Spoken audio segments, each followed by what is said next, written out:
What's going on, guys? Welcome back to a brand new video. Today we have the official Season 5 patch notes for Black Ops 6 multiplayer as well as Warzone. So first starts off with the overview, just telling you everything you need to know about Season 5, going over the key artwork, stuff we've talked about in the past, all the brand new maps here, the multiplayer modes, typical stuff like new weapons, attachments. This is all the new content. Now, in terms of the patch notes, it doesn't start until down here. So it says Global Ricochet Anti-Cheat Update. So they're doing this update to where they will now require secure boot. That's how you're supposed to open the game. Not in the Season 5 update. They're actually going to start testing it there, but they will implement it starting from Black Ops 7. So it's like a big blog that they posted in terms of this. And this is something that Battlefield 6 is actually doing, and to load up the Battlefield 6 beta, you need to do that. So it looks like the competition aspect between Call of Duty and Battlefield 6 is ramping up, because now they're actually upgrading their Ricochet anti-cheat, which is a W, so that's a good thing. But this is only for PC players, so if you're not on PC, you don't really have to worry about this. But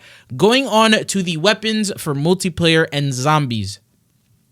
Your current weapon level and weapon max level will now both be displayed in many locations, where previously only your current weapon level was displayed. For the attachments, address the issue with the monolithic suppressor remaining locked.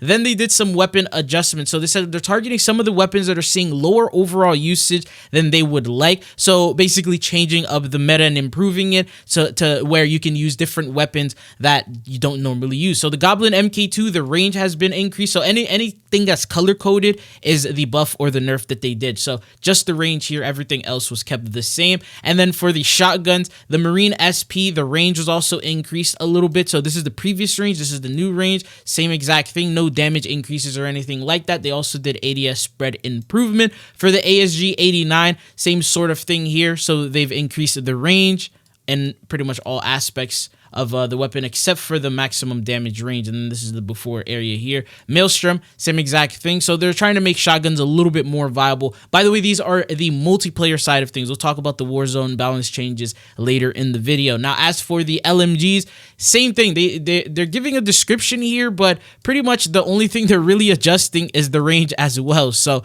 yeah, and then for the marksman rifles, they also give a description here if you want to read that. But all they did to the Sarkov was just increase the maximum damage range from 35 to 43.2 meters. For the DM10, increased the range here and then increased it as well all the way to 55 from the original 50.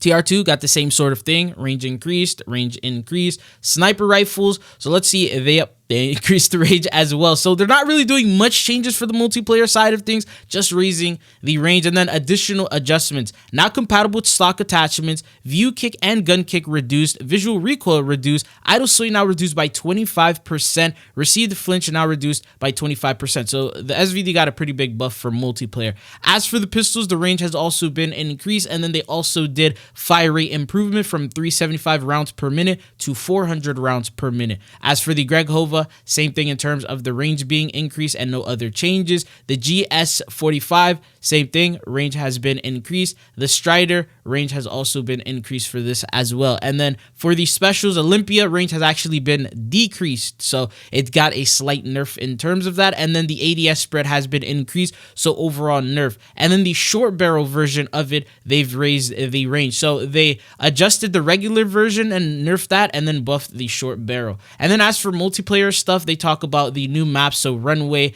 and then the modes coming in. The perks are for the modes, address the issue search and destroy, where players would occasionally not spawn in subsequent rounds when joining a match in progress. Perks, address the issue with the shadow perk when throwing equipment while near an enemy shock charge. Score streak, address the issue where the Archangel could navigate outside of the intended play space. They did quite a couple of bug fixes, so fixed issues that would redirect you to the prestige menu, fixed the issue in ranked play when switching between certain classes, fixed the issue where the score streak widget can incorrectly glow orange, fixed the issue where users were unable to prestige in the main prestige menu, fixed the issue where users would encounter a looping menu error, and then it continues on with these other issues here.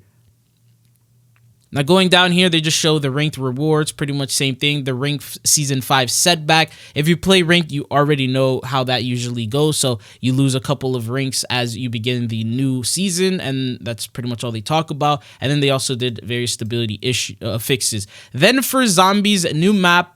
The maps address the issue where players would take damage while standing on a coffin in Citadel de Mor.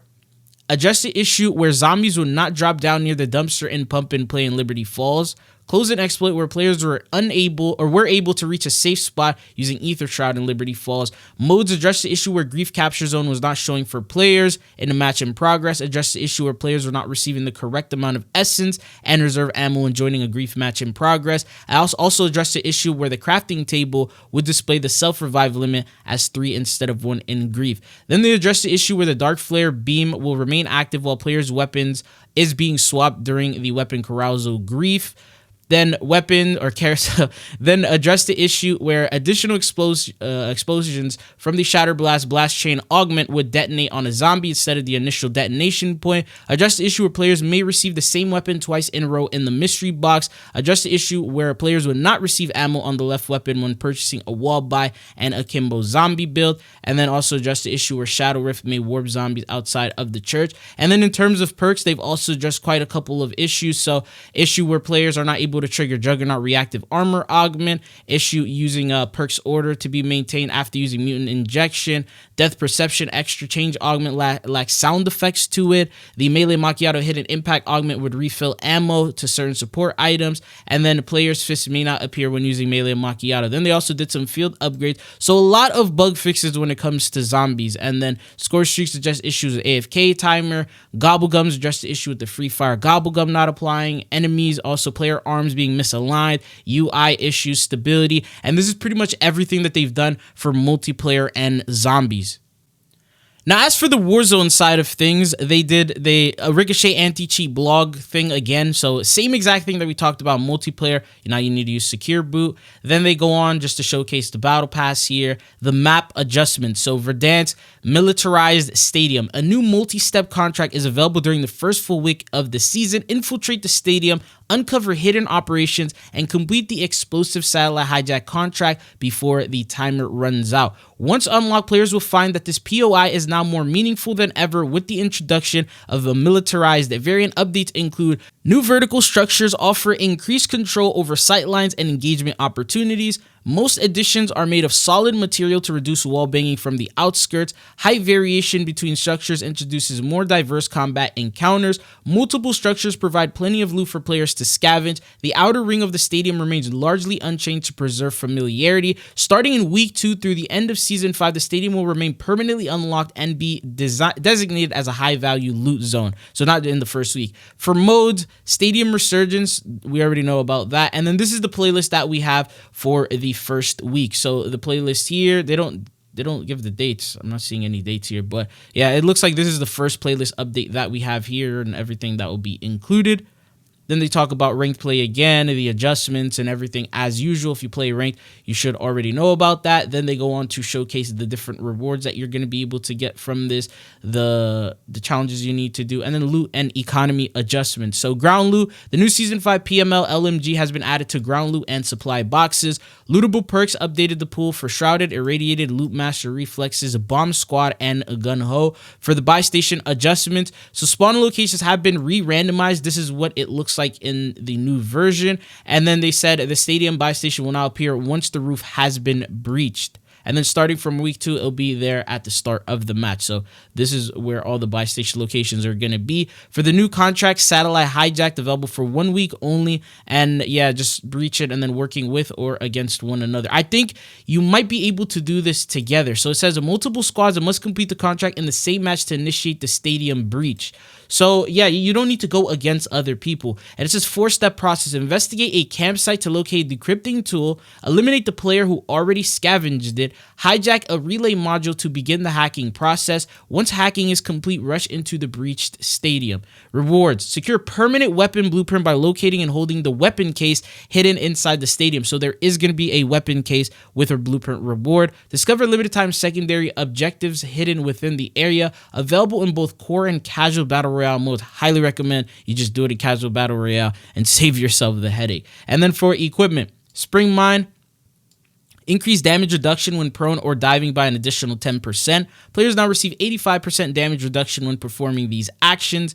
Equipment new, Napalm Strike. Call in a targeted strike of explosive napalm to cut off enemies and rain fire from above. Functions similarly to an airstrike and then available exclusively through care packages. For the perk adjustments, perk visibility, quality of life, any perk you pick up during a match will now appear directly in your HUD, inventory, kill cam, and while spectating other players, providing immediate clarity on the tactical advantages you have acquired.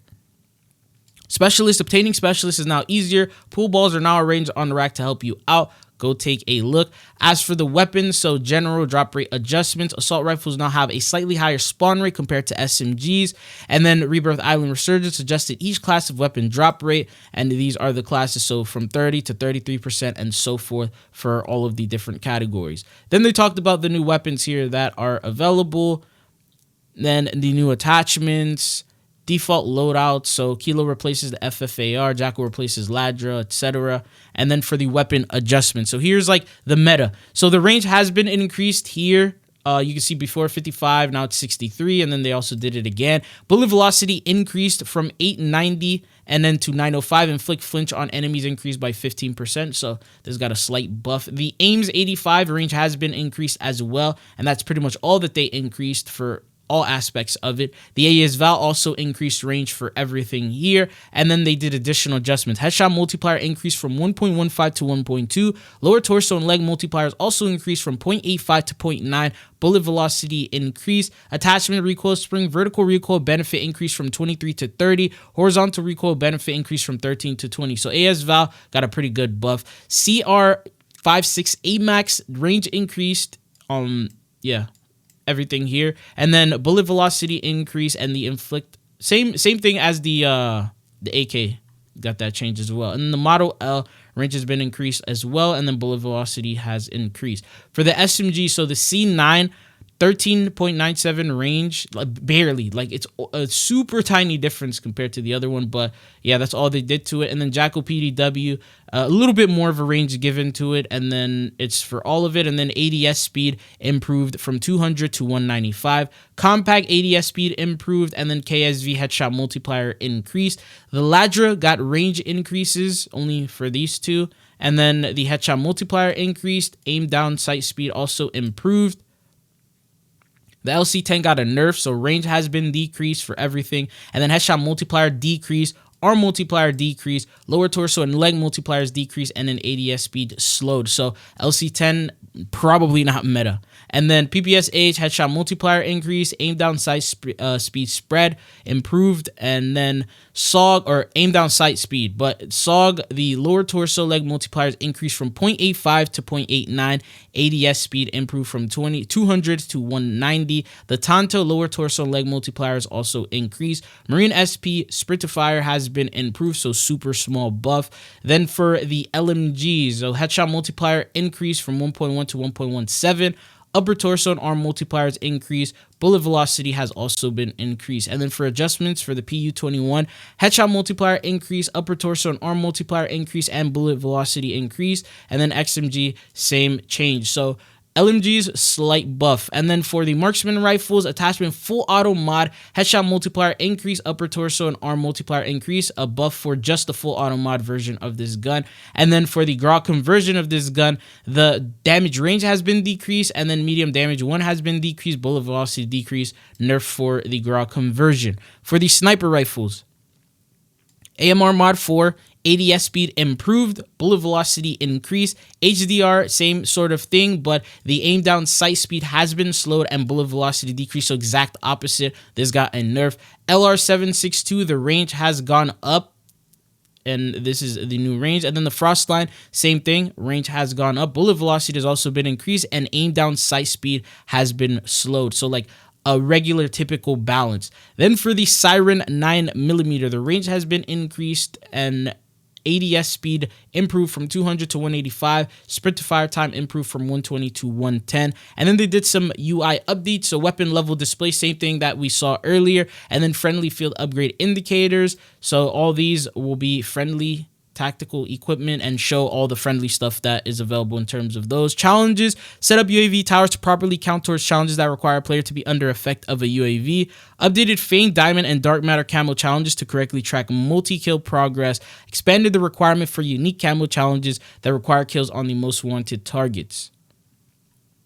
And then last but not least, the bug fixes. I'm not going to read everything here, but a lot of different bugs that are currently going on with the game in terms of general have been fixed. Gameplay and actual equipment like search and destroy contracts, spring mines, SWAT 556 grok conversion, ring play also got some fixes, and then UI also fixed a bunch of different issues. But these are all the patch notes we have with the Season 5 update. Is this a W or an L update?